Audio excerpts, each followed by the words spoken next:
Fala galera, seja bem-vindo ao canal Gui Teles na área. Vamos lá para mais um dia de análise do mercado cripto. Hoje, dia 1º de novembro, estamos aí começando o mês e como eu falei ontem para vocês, amanhã a gente vai ter pronunciamento do Fed em relação à taxa de juros, o aumento. O mercado já está esperando aí 0,75 e nem é esse o foco que os mercados estão olhando. É mais sim o pronunciamento do FONC, o que o Jerome Powell vai falar após a reunião. E lembrando que isso daí pode movimentar bastante o mercado, porque o mercado está especulando que a gente vai ter o pivoteamento do aumento da taxa de juros, né? Isso daí vocês já estão cansados de saber já, mas já logo no começo do vídeo aqui, deixar bem claro que na quinta-feira também a gente pode ter o mercado se movimentando bastante conforme sai a ata dessa reunião, beleza? Então, essa semana para mim não é uma semana de muita operação, é uma semana que eu fico mais observando o mercado do que simplesmente tomando decisão. Mas a gente vai dar uma olhadinha no preço do BTC, como que o price action está se comportando e o preço de algumas altcoins também. Vamos analisar aí, ver como que tá as criptos no geral, beleza? Se você não é inscrito no canal, cara, eu te convido a fazer parte do canal. Aqui a gente traz um mega conteúdo todos os dias da semana, principalmente quando a gente fala de análise on-chain.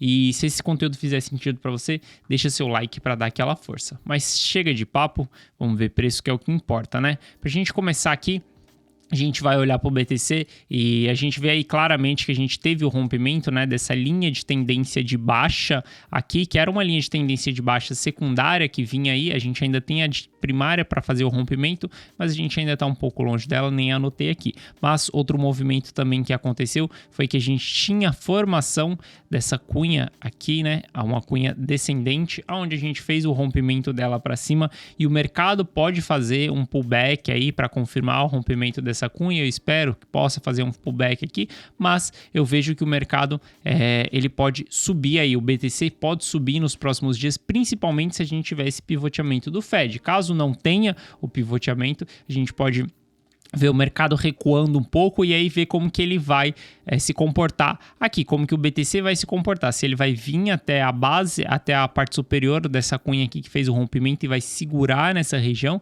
Segurar, isso continua sendo muito positivo, porque ele vai confirmar esse pivô aqui no rompimento. Então é muito legal a gente ver esses padrões gráficos e essa movimentação aí. O que me anima é que quando a gente olha para a história recente dos candles, né, a gente tem muito mais volume comprador do que volume vendedor. E a gente vê que hoje o RSI está subindo ali para regiões de compradores, né? O mercado vai lateralizar aqui enquanto a gente não tiver essa decisão do Fed aí, que vai acontecer amanhã. O mercado não vai se movimentar. Então eu não estou esperando grandes movimentações para hoje. A gente vai ter o pronunciamento do Fed amanhã na parte da tarde, se eu não me engano, serão às 3h30 do Brasil. E então é mais para o final do dia ali. Eu acho que o mercado ele vai ficar esperando mais essa notícia aí para dar uma movimentada. Isso daí que eu tô falando é mais de mercado americano, e a gente sabe que o mercado americano está influenciando um pouco as criptos aí. Por isso que a gente tem nesse período todo mundo falando de Fed. Beleza? Mas quando a gente olha para o Ether aqui, a gente vê que o Ether ele está formando estruturas gráficas interessantes. Se a gente der um zoom out e olhar para o Ether no semanal, a gente vai ver que o Ether ele pode estar formando aqui, ele pode estar querendo formar um pivô de alta no gráfico semanal, que isso daqui é algo muito bullish se a gente fizer o rompimento desses $2.000 aqui. Fez o rompimento dos $2.000 aqui, cara, a gente vai ter um excelente sinal aí no Ether de um pivô de alta no gráfico semanal, que isso daí precede, cara, semanas de altas aí, de movimentações de alta, e aí a gente pode ter uma confirmação do fundo formado lá nos $1.000. Eu venho falando para vocês, cara, para mim estamos constituindo o fundo do mercado cripto já. Isso daí não é novidade para ninguém aqui no canal. O BTC, para mim, o preço mínimo é os $17.000. Acho improvável a gente perder essa região.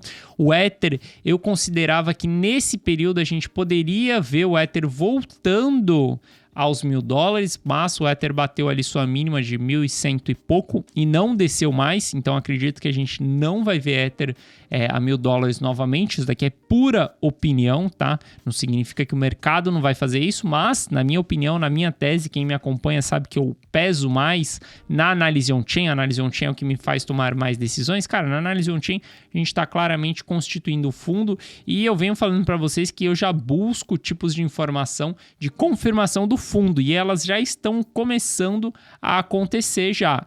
Ontem eu falei um pouco disso daí e eu vou trazer mais conteúdos de análise on-chain amanhã também para vocês, mas não vou ficar falando de análise on-chain também todos os dias, senão acaba ficando cansativo o conteúdo. Então, olhando para o Ether aqui, o Ether pode formar esse pivô aí no gráfico semanal. Isso daí, cara, vai me deixar bem bullish mesmo no price action. Obviamente que para ele subir até essa região aí, cara, ele tem grandes resistências aí a serem enfrentadas, como o topo dos $2.000 aqui e esse topo aqui também dos $1.800 para ser enfrentado. Então, tem resistências aí no caminho. A gente fez o rompimento da linha de tendência de baixa secundária também, pode fazer um pullback para confirmar, pode voltar ali para os 1.400, confirmar esse rompimento para depois ele subir. E reparem que a gente tem uma pequena linha de tendência de alta aqui, ou seja, o Ether está em pequena tendência de alta no curto prazo. A gente rompeu o médio prazo da linha de tendência de baixa, mas ainda não confirmou esse rompimento. Tem que esperar o mercado andar um pouquinho mais para a gente ter essa confirmação.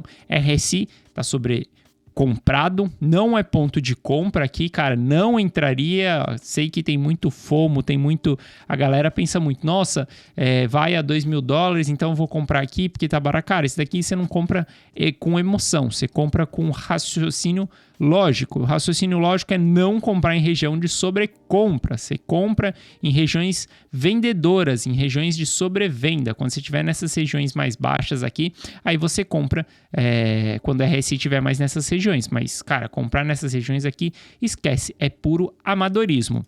Dando uma olhada no gráfico da dominância do BTC, isso daqui eu antecipei para vocês, a gente já vinha acompanhando a formação dessa cunha, ainda falei que recentemente a gente teve essa mesma movimentação dessa cunha, rompeu para baixo, o preço estabilizou, depois a dominância do BTC voltou a subir. Isso daqui significa que altcoins chamam mais atenção do que o BTC, só que o movimento ele já aconteceu. Veja que o RSI já chegou em regiões ali de sobrevenda, como quando a gente fez esse rompimento aqui também para baixo dessa cunha, o RSI ele chegou em regiões também de sobrevenda e depois ele lateralizou aqui, voltou a subir e a gente teve a dominância do BTC subindo. Eu vejo que o BTC pode segurar aí na sua perda de dominância exatamente nesse patamar aqui, ou ir um pouquinho abaixo, ou um pouquinho acima, mas tem que aguardar uma movimentação, acontecer algum padrão aqui, ter algum sinal, algum candle de reversão, alguma coisa mostrando que o BTC vai ganhar mais força perante as outras altcoins, beleza? Isso aqui pode ser tanto na baixa quanto na alta do mercado cripto. Se o mercado cair, às vezes a dominância do BTC pode subir, as pessoas correm mais para o BTC, ou se o mercado subir também pode ser que o BTC suba mais do que as outras criptos e aí a gente vê a dominância dele subindo, beleza? Mas essa movimentação aqui foi uma movimentação bem clara, é bem fácil de achar esse tipo de movimentação no gráfico do BTC barra Ether, né? Quando a gente tem BTC, Ether barra BTC, na verdade, não BTC barra Ether. Quando a gente tem o gráfico do Ether barra BTC, é bem fácil a gente ver essas movimentações aqui, como por exemplo, o Ether ganhou muito valor perante ao BTC aqui, no rompimento dessa cunha aqui. Fiz uma operação durante esse movimento aqui de trocar os meus BTCs por Ether, né? Eu tinha trocado meus Ethers por BTC um dia antes do Demerge e voltei aqui com os meus Ethers. A galera da comunidade on-chain sabe exatamente o dia que eu voltei, porque eu posso o pessoal tem acesso à minha carteira, né? Eles conseguem ver todas as minhas operações. E a gente vê já que o Ether barra BTC também está em sobrecompra, onde pode se segurar um tempo aqui, pode subir um pouco mais, pode ter divergência no RSI, pode subir um pouco mais, só que já estamos em patamares muito altos, patamares de resistência aqui, o Ether pode ter um pouquinho de dificuldade aí de ganhar mais valor perante ao BTC nos próximos dias, principalmente por conta dessas resistências que a gente tem para ser enfrentadas aqui. Eu acredito que para esse ciclo, cara, Ether, quero ter muito mais Ether do que BTC na carteira. Vejo que sempre a gente teve mais upside no Ether do que no BTC, obviamente, porque o market cap é menor. Então, o Ether acaba sendo mais volátil. Só que eu enxergo bastante que a gente tem novas teses para o Ether, a gente pode ter institucional entrando no Ether, a gente tem uma pegada ESG agora com Proof of Stake, a gente tem algumas coisas diferentes, a plataforma de contrato inteligente, algo muito diferente do que era a narrativa do Ether lá atrás, que era uma narrativa de ser uma competição do BTC. Hoje o mercado já entende que o Ether é uma coisa e o BTC é outra coisa. Uma é uma moeda de circulação e o outro é simplesmente uma plataforma de contratos inteligentes. Então, ficar de olho para essa movimentação aqui para ver até onde vai subir. Começou a fraquejar, a gente já está querendo fraquejar aqui já, mas ainda não vejo um grande fraquejamento do Ether / BTC. Pode rolar um pullback sim, nessa subida aqui. Eu quero esperar esse pullback aqui para ver se eu consigo fazer alguma operação entre Ether / BTC, beleza? Quando a gente olha para Matic, cara, infinitamente na sua lateralização, né? Matic já faz bastante tempo, desde julho, né? A gente tá bem preso dentro desse canal aqui, a gente chegou no topo do canal, não é ponto de compra, galera, isso daqui é mais ponto de venda do que ponto de compra. Quem quer operar dentro do canal, né, eu detesto operar no curto prazo, principalmente operar dentro de canais laterais, eu prefiro operar quando o mercado está direcional, então desse tipo de movimento aqui eu fico fora, mas aqui é um claro ponto de venda, né, com um stop bem curto, porque você tem um stop caso o mercado suba ali, ó, e ultrapasse os 97 centavos ali de dólar, cara, você consegue voltar para o mercado. Quanto se você fizer uma compra aqui nessa região, você já tem um stop mais longo, um stop mais conservador ali, seria de 20%, beleza? Então não é ponto de compra, o mercado tá lateral, o mercado tá esperando essa decisão do Fed aí. Conforme for essa decisão, a gente pode ter Matic rompendo aqui para cima, por isso eu também não faria venda, é um ponto de venda, mas eu também não faria venda exatamente agora, porque a gente pode ter esse pivoteamento do Fed e aí o mercado subir. Eu não gosto de operar notícia, por isso que eu fico fora do mercado durante essas semanas de grande especulação, que para mim é melhor, eu prefiro ficar fora. Não operar também é operar, beleza? Quando a gente olha para Solana, cara, tá na sua região ali de fundo, né? A gente fez uma confirmação aqui de um fundo duplo, um possível fundo duplo, né? Se o mercado realmente constituir o fundo, se o BTC não perder os 17 mil dólares, isso daqui pode ser o fundo da Solana, fundo duplo. A gente teve uma formação de cunha aqui,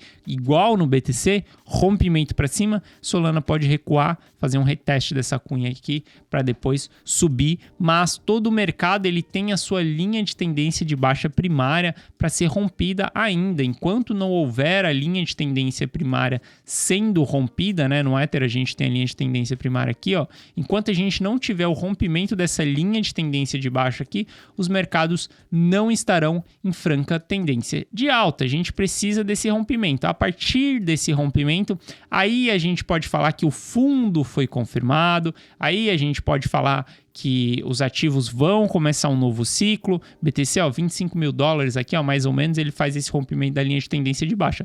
Rompeu a linha de tendência de baixa, aí a gente pode confirmar fundo e, cara, esperar que o mercado não vai voltar para essas regiões. Como o Matic, por exemplo, eu não vejo o Matic, cara, voltando para esses patamares aqui de 30 centavos. Não vejo mais Matic voltando para 30 centavos de dólar. Matic já rompeu a sua linha de tendência de baixa ali, primária, tá lateral, mas não vejo ela voltando para esses patamares tão baixos. Para mim, Matic já confirmou o seu fundo, o seu fundo ali desse ciclo do mercado. Acho que a mínima foi 30 centavos mesmo. Quem comprou, comprou. Quem não comprou, não vai comprar mais a 30 centavos 30 centavos de dólar. Isso não significa que agora é um momento de compra, tá? Como que ela tá lateral, não acho que seja um momento de compra.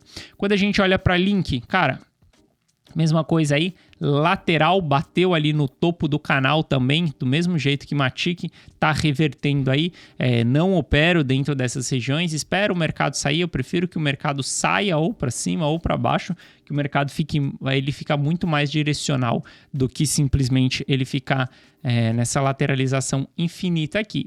Uniswap talvez esteja rompendo esse canal aqui, tá meio que congestionado essa região, não dá para saber se o canal tá preciso ou não, mas a gente vê que a gente teve o topo desse canal, né, sendo visitado aqui algumas vezes, como a gente bateu aqui, 1, 2, e aqui a gente fez um rompimento, mas ainda ficamos flertando aqui dentro dessa região. Não foi um rompimento que foi embora, né? O ativo ele não rompeu e foi embora, ou voltou e fez o seu pullback, não fez nada disso. Ele simplesmente está meio congestionado ali. Então não sei dizer se esse canal seria mais ou menos aqui, que é onde ele está se segurando, e aí se for aqui, ele está no seu ponto de resistência, né? Ainda não fez o rompimento. Se for aqui, ele fez um rompimento sem força aí, ainda não tem um sinal de que realmente rompeu esse canal aqui, mas a gente tem que esperar. Todo o mercado tá literalmente esperando. Quem estava andando de lado, continua andando de lado. Quem estava subindo, está esperando, por exemplo, a Ether agora está esperando o mercado decidir para ele ver se ele continua andando para cima, se ele vai reverter, se vai ter esse pivô mesmo, se não vai. Se a gente olhar para o mercado americano, para a Nasdaq, a gente vai ver que Nasdaq está bem num ponto de rompimento da sua linha de tendência de baixa secundária, né? Ela não fez esse rompimento ainda, está esperando, congestionou aqui, porque a gente tem todas essas notícias aí que vão sair na data de amanhã. E o mercado americano é muito especulativo, né? Ele é muito pautado em notícias, e como o mercado cripto acaba se relacionando em períodos de fundo, em períodos de topo também com o ciclo econômico, né, que tem a ver com o mercado americano, a gente acaba tendo as notícias influenciando dentro do mercado cripto. Isso não vai acontecer para sempre, não vai ser para sempre que a gente vai ter esse tipo de correlação, mas nesse momento é o que está pegando. Então a gente vê aí que o mercado americano está segurando um pouco, esperando essa notícia do Fed de como que vai ser o pronunciamento do Fed amanhã, para depois a gente ter uma movimentação dos mercados, beleza? Então, como eu já falei para vocês ontem, eu estou mais fora do mercado, mas continuo analisando, continuo olhando, continuo buscando oportunidades, estou de olho para caso a gente venha fazer um pullback, eu fazer mais aportes. Lembrando, a gente sempre pensa em comprar quando o mercado está caindo e a gente sempre pensa em vender quando o mercado está subindo. Nada disso daqui é recomendação de investimento, é simplesmente o que eu faço e como eu tomo as minhas decisões, beleza? Espero que vocês tenham gostado da análise de hoje. Se você gostou, deixa seu like. Se você não é inscrito no canal, eu te convido a fazer parte desse canal. E amanhã eu volto aqui com uma análise mais aprofundada, trazendo dados on-chain para você, para a gente discutir um pouco mais sobre essa formação de fundo que o BTC está formando. Beleza? Forte abraço, tamo junto. Eu vejo você amanhã. Valeu!